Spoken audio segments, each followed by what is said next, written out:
Assalamualaikum warahmatullahi wabarakatuh anak-anak. Bagaimana kabarnya hari ini? Nah, untuk pertemuan hari ini anak-anak akan belajar agama bersama Bapak ya. Nah, untuk pertemuan pertama ini apa yang akan kita pelajari? Nah, ini dia. Nah, kita akan belajar tentang kacaku. Apa itu kacaku? Suka membaca Al-Quran. Anak-anak suka membaca Al-Quran bukan? Nah,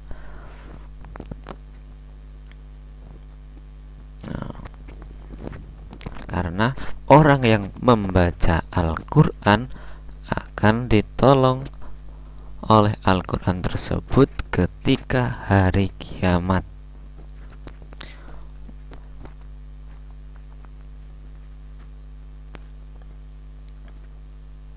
Nah, ini dia. Ya, kita lihat kompetensi dasar yang akan kita pelajari adalah,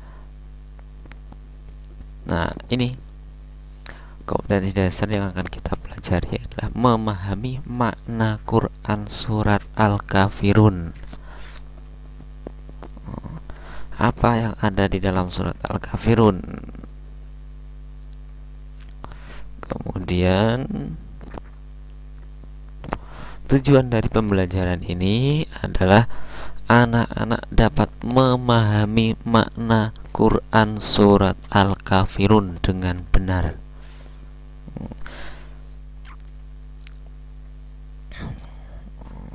Coba kita lihat. Nah, ini materi kita, Al-Kafirun. Ada yang tahu apa itu makna Al-Kafirun? Al-Kafirun ini adalah artinya orang-orang kafir. Al-Kafirun adalah urutan surat yang ke-109, berada di dalam juz ke-30. Nah, ada berapa ayat surat Al-Kafirun? Ada 6 ayat. Dan juga surat Al-Kafirun itu diturunkan di Mekah, sehingga disebut dengan surat Makkiyah, atau diturunkan sebelum Nabi hijrah ke Madinah. Sekarang perhatikan gambar ini. Nah, surat Al-Kafirun ini menceritakan tentang Nabi Muhammad yang diajak untuk menyembah berhala oleh orang-orang kafir. Bagaimana respon Nabi Muhammad? Nah, Nabi Muhammad itu sampai ditawari harta, ditawari jabatan, bahkan disiapkan istri oleh orang-orang kafir jika Nabi Muhammad mau menyembah berhala. Tapi apa reaksi Nabi Muhammad? Nabi Muhammad menolak. Nabi Muhammad tetap menyembah Allah, meskipun orang-orang kafir dengan berbagai cara, dengan berbagai siasatnya mengajak Nabi Muhammad untuk menyembah berhala. Sampai-sampai orang-orang kafir menawarkan, Nabi Muhammad, hari ini kamu menyembah berhala, besok kami akan ikut menyembah Allah bergantian. Bagaimana Nabi Muhammad? Nah, Nabi Muhammad tetap hanya menyembah Allah, tidak mau menyembah berhala. Karena di surat Al-Kafirun menerangkan bahwa kalau mereka orang kafir tetap tidak mau menyembah Allah, biarkan. Dan Nabi Muhammad juga tidak perlu memaksa bahkan mengancam orang-orang kafir untuk menyembah Allah. Karena di dalam Islam tidak ada yang namanya pemaksaan. Nah, coba disimak baik-baik Quran surat Al-Kafirun berikut ini. Nah, ditirukan ya anak-anak.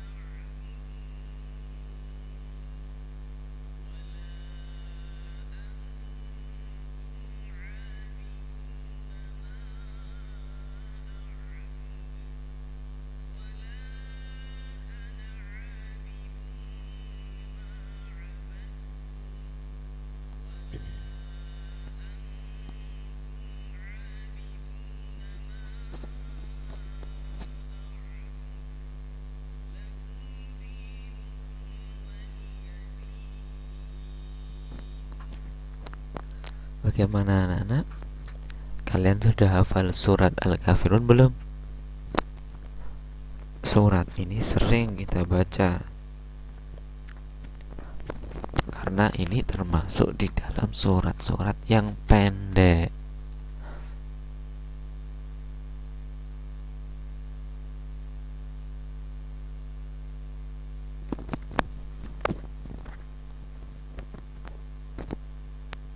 Nah, sekarang kita pahami maknanya bagaimana. Bismillahirrahmanirrahim. Dengan nama Allah yang Maha Pengasih dan Penyayang. Allah lah yang mengasihi dan menyayangi seluruh umat manusia. Ayat yang pertama, Qul ya ayyuhal kafirun. Katakanlah Muhammad, wahai orang-orang kafir. Di sini Nabi Muhammad disuruh berkata, memberitahu kepada orang-orang kafir. Apa? Ayat yang kedua, la a'budu ma ta'budun. Aku tidak akan menyembah apa yang kamu sembah. Jadi Nabi Muhammad disuruh memberitahu orang kafir bahwa Nabi Muhammad itu dan para pengikutnya tidak akan menyembah apa yang disembah oleh orang-orang kafir. Kemudian selanjutnya, wala antum abiduna ma a'bud. Dan kamu bukan penyembah apa yang aku sembah. Orang-orang kafir pun ditegaskan lagi, kalian itu bukan penyembah yang aku sembah. Jadi berbeda apa yang kalian sembah dengan kami orang-orang Islam yang kami sembah berbeda. Ayat yang keempat, wala ana abidum ma'abatum. Dan aku tidak pernah menjadi penyembah apa yang kamu sembah. Nah, jadi kami orang-orang Muslim tidak akan pernah menjadi penyembah apa yang kalian sembah. Orang-orang Muslim tidak akan pernah mau menyembah yang namanya berhala, ya.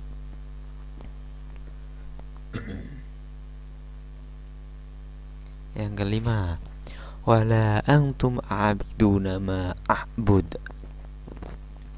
Dan kamu tidak pernah pula menjadi penyembah apa yang aku sembah. Nah, ayat yang kelima diulangi lagi. Dan kamu tidak pernah menjadi penyembah apa yang aku sembah. Jadi orang-orang kafir tidak pernah ikut menyembah apa yang disembah oleh Nabi Muhammad dan kaumnya. Nabi Muhammad tidak pernah memaksakan, tidak pernah memaksakan orang-orang kafir untuk menyembah Allah. Begitu pula sebaliknya ketika surat Al-Kafirun ini turun. Nah, di ayat yang terakhir ditegaskan, lakum dinukum waliyadin, untukmu agamamu dan untukkulah agamaku. Jadi orang kafir jika agamanya menyembah berhala, ya sudah, biarkan. Kita tidak boleh memaksa. Begitu juga orang-orang muslim, kita menyembah Allah. Orang-orang kafir tidak boleh memaksa kita untuk menyembah kepada berhala. Karena inilah lakum dinukum waliyadin. Agama kita ya agama kita, agama mereka ya agama mereka. Tidak boleh saling memaksakan. Ini namanya toleransi dalam beragama. Jadi surat Al-Kafirun itu menerangkan tentang indahnya toleransi dalam beribadah. Tidak boleh mengganggu orang-orang yang beribadah sesuai agamanya. Nah, kesimpulannya apa dari surat Al-Kafirun ini? Surat Al-Kafirun terdapat dalam urutan yang ke-109 dalam Al-Quran. Surat ini terdiri dari 6 ayat, diturunkan di Mekah atau sebelum Nabi Muhammad hijrah, sehingga dinamakan surat Makkiyah. Yang kedua, surat Al-Kafirun mengisyaratkan bahwa semua harapan dan usaha orang-orang kafir untuk menghentikan dakwah Nabi Muhammad itu sia-sia. Yang ketiga, surat Al-Kafirun menerangkan bahwa Nabi Muhammad tidak mau mengikuti tata cara ibadah orang-orang kafir di zamannya. Bahkan sampai zaman saat ini, bukan di zaman itu saja, orang-orang kafir dipersilakan beribadah sesuai tata caranya sendiri. Orang muslim juga dipersilakan menyembah Allah. Tidak ada paksaan dalam beribadah. Nah, pesan dari surat Al-Kafirun apa? Orang-orang muslim hanya menyembah kepada Allah. Yang kedua, menghargai sesama manusia meski berbeda agama. Inilah yang dinamakan indahnya saling menghormati, indahnya toleransi beragama. Nah, yang terakhir, anak-anak silahkan salin link yang ada di bawah ini ya. Caranya bermain, ketik link tersebut, kemudian baca soal di kereta yang nanti berjalan, klik balon udara yang membawa jawaban, dan jatuhkan balon udara itu di kereta tersebut ya, sebagai latihan anak-anak dari materi yang hari ini kita pelajari ya. Terima kasih anak-anak, sampai jumpa di pertemuan selanjutnya ya. Tetap semangat belajar dan terus berdoa supaya kita segera bisa belajar di sekolah kembali ya. Bapak akhiri, wassalamualaikum warahmatullahi wabarakatuh.